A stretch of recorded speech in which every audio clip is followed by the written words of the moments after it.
Hi everybody, welcome back to Harmon Speaks. I have an old pal with me today. I think you might recognize her. This is Riley Toll. She's been on a couple of my videos. She's smarter than I am, so I can't have her on too much. She makes me look bad. But every now and then I think it's okay. Riley, thanks for being on the show tonight. Of course, yeah, I'm happy to be here.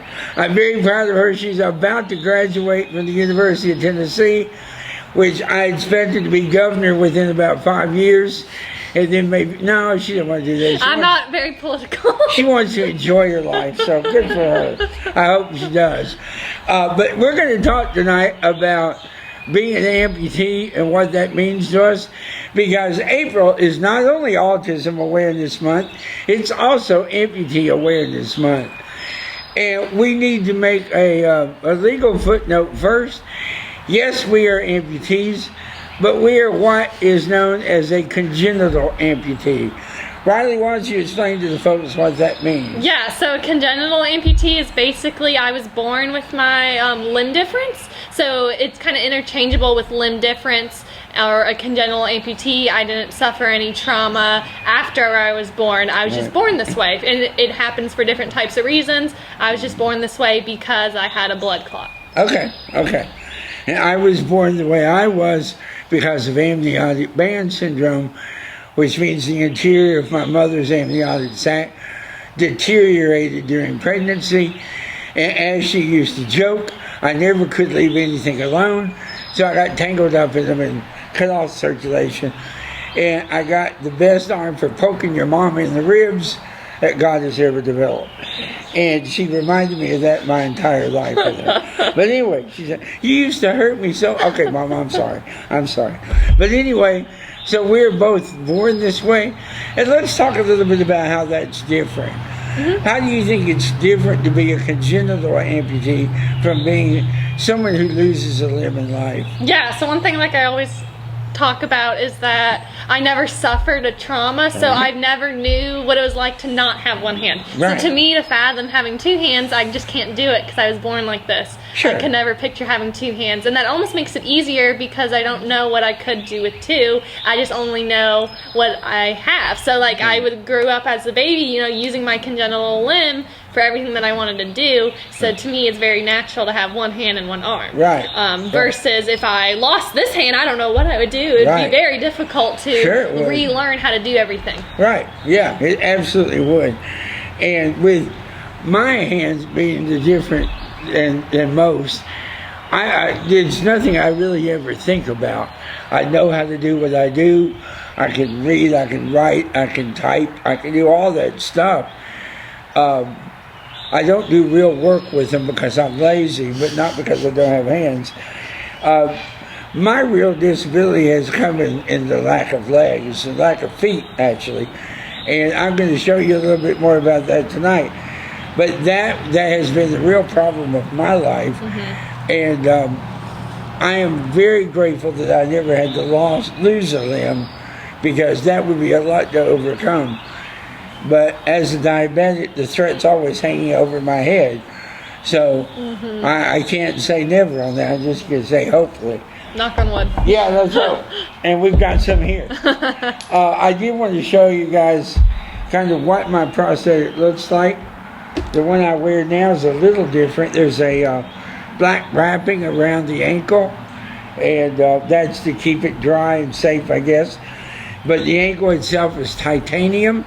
So if I ever jump out of an airplane, I'll die, but the ankle will look great. So I don't know why that's important, but it is. I love the feet, and the feet I'm wearing have this too.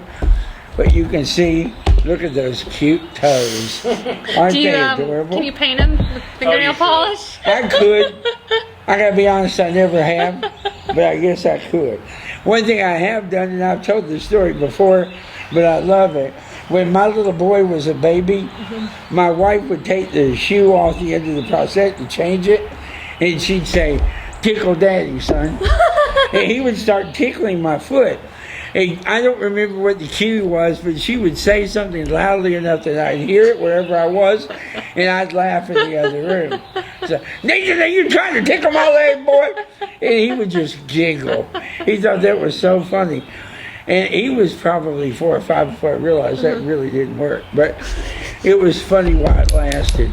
I hate it when they grow up. But anyway, this is a carbon fiber. Thank you. And there's something else in it. You know what? Carbon fiber reinforced polymer. This is why I have smart people on my show. That's just a guess. I'm just saying, it's pretty and it shines. But anyway, that's all I know. And the strap holds this door together. And of the whole prosthetic, the door is my invention, and I'm kind of proud of that. The way I saw it, my leg is never the same size one day to the other, because Daddy has a problem with cookies, and I don't care, and that's just part of my life. So if my leg is a little swollen one day, I just don't close the door quite as much, and I can strap it in, and it still fits. If this were a perfectly hard cylinder, I'd have to be the same size all the time. That's really smart. I thought it worked, and so far I've been pretty happy with it.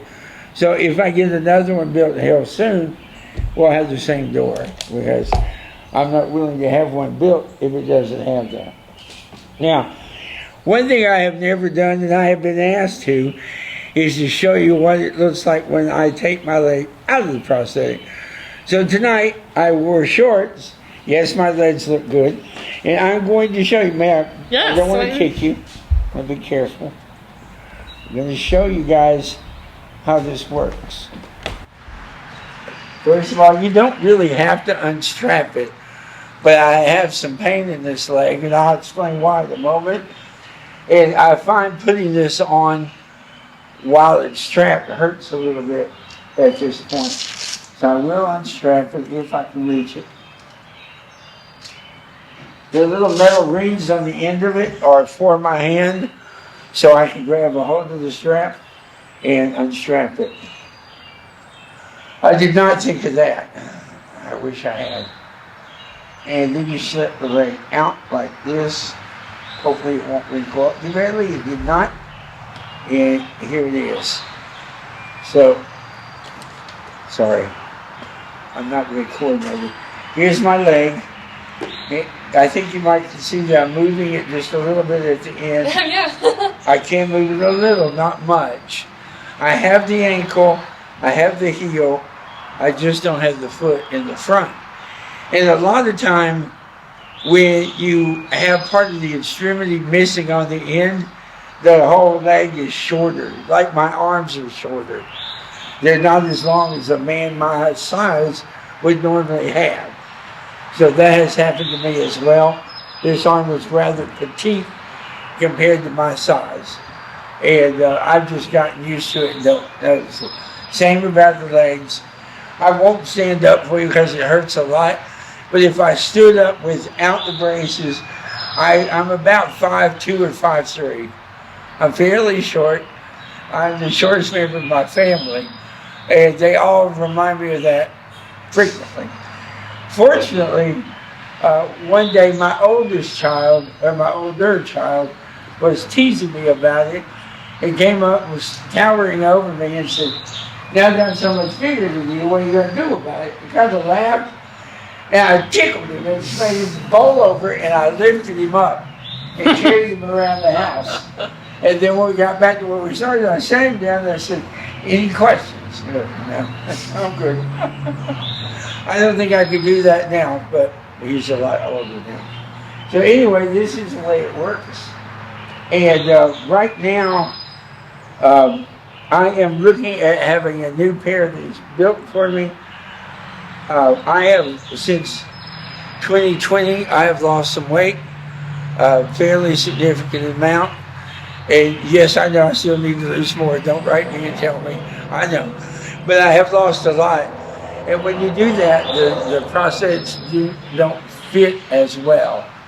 And that has caused some friction pain on the bottom of this leg, particularly because I have a callus on the end of it, and it gets very painful.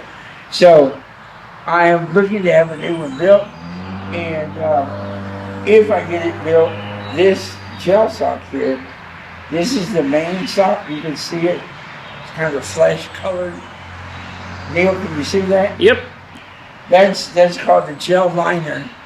And the problem with this, I used to know what it's made out of, but when you put my weight on it, the liquid goes away, and the padding on the bottom is almost non-existent. So I'm going to change, I think, to a silicone liner, and the silicone stays with you and supports you more, and hopefully it will not hurt as much.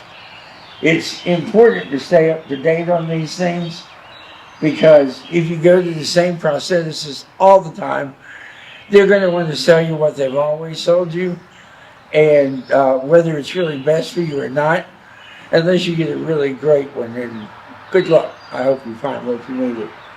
But it may be time to look elsewhere. So I may. So this is how I put it back on. I loosen it up, beside the leg in. And honestly, my wife usually helps me with this, but she'll take this strap and pull it around and get that as tight as you can. And then take this one and pull it as tight as it can. I'm having trouble getting hold of the ring, but this will work. There we go. And there we go. And now I can walk as usual. Let me ask you, I know we've talked about this a little bit before, but what kind of reactions do you get with your arm? So one thing, I did a tour event recently this weekend, and I can almost tell right away when someone notices my hand. Right. You know, instead of looking at me and my face, that, you know, they're looking at my hand. Right. Kind of trying to piece together why my hand is different. Right. And I do try to, like, you know, I talk with my hands, just my other hand looks different. Right. So I haven't really gotten any negative comments about my hand in a very long time. Most of the time people don't really ask.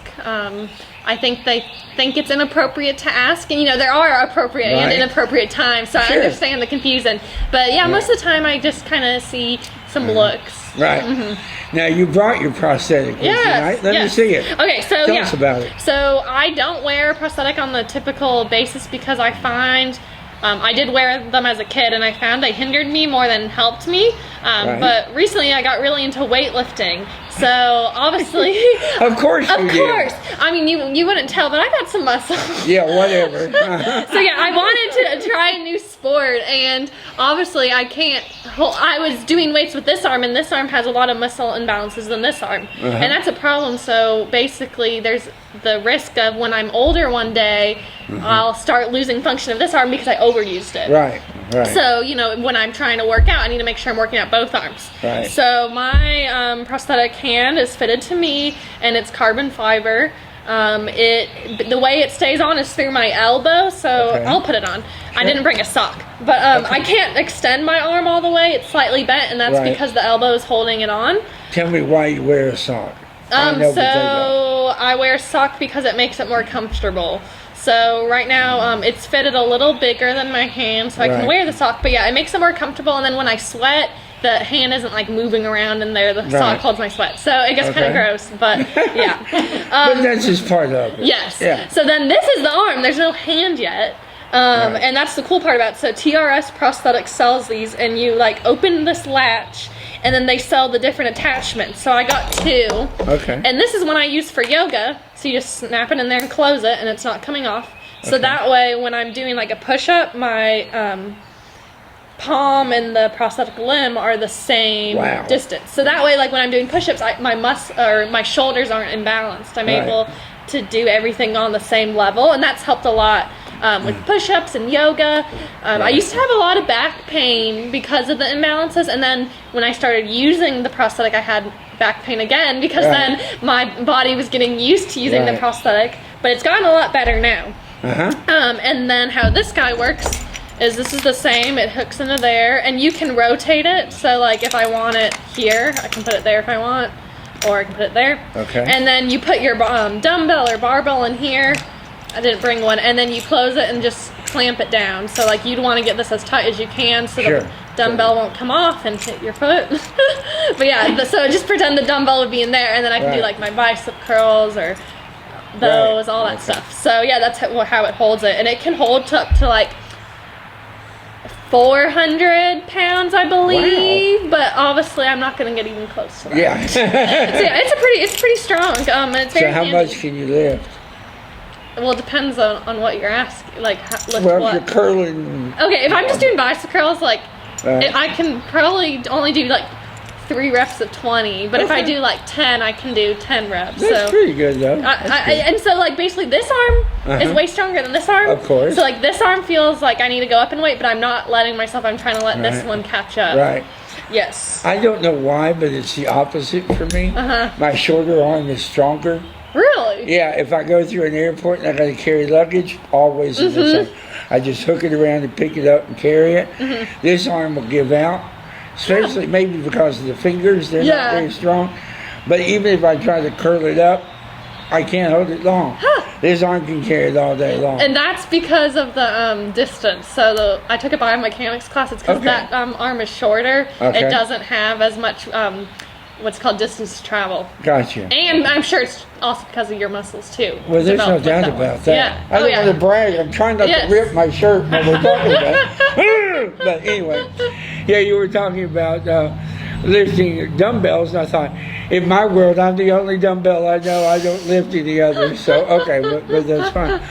Now, I know that it's secretive and we can't talk about it, but we can talk a little bit about you it. have one for bikes as well, right? Yeah, so... Now, you don't have to tell me what it does, but tell me just something about that. Yeah, so TRS Prosthetics does sell an attachment for biking. So basically, like when I mountain bike, I can bike on the greenway and be fine, but if I hit a bump, I'm going to fall right off because I'm not holding onto the handlebars. Oh, okay. And I don't love the system that they sell, so I decided to build my own. Okay. So yeah, I'll show you the part that I have, but I just won't tell you how to attach it to the bike. I understand. So this part we had to like copy. That was the hardest part. So TRS actually sells these little pieces, but since I have access to machine shops, That's hard to say. I know. I was able to copy it with some help, and then this can. Let me take this hand off. This can bend. You caught that beautifully. I have reflexes. Oh, so I see. This can bend, so while I'm on the bike, it's not just stuck in one place. It can move, and then it fits into this hand. So then it attaches to a piece onto my bike, and I'm able to attach and reattach as much as I'd like. So I've been mountain biking around here in Knoxville. It's been really fun. I got a really nice bike. Right. So that's my new hobby. And yeah, I'm really proud that I designed this with the help of my friend. And we're hoping, you know, the market's pretty small, but if someone else wants this device, we can make it for them. That's fantastic. Thank you. For a price, of course. Yeah, it takes a lot of time. It takes a lot of time. You know, if it only took me like 5 minutes, I wouldn't charge. But I totally understand. That sounds great.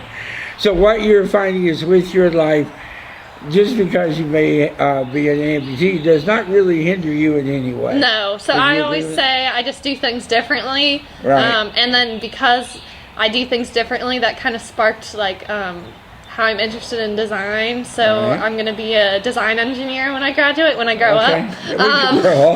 In about 3 weeks. Yeah. So I like to bring the like design part from doing things differently. So, you know, when you're on a design team, everyone brings a different aspect. Right. And like for me, bringing in the amputee aspect I think is really cool because I solve problems differently and then can make new products based on like the problems I face. And hopefully they can like help many people. Right. That's great.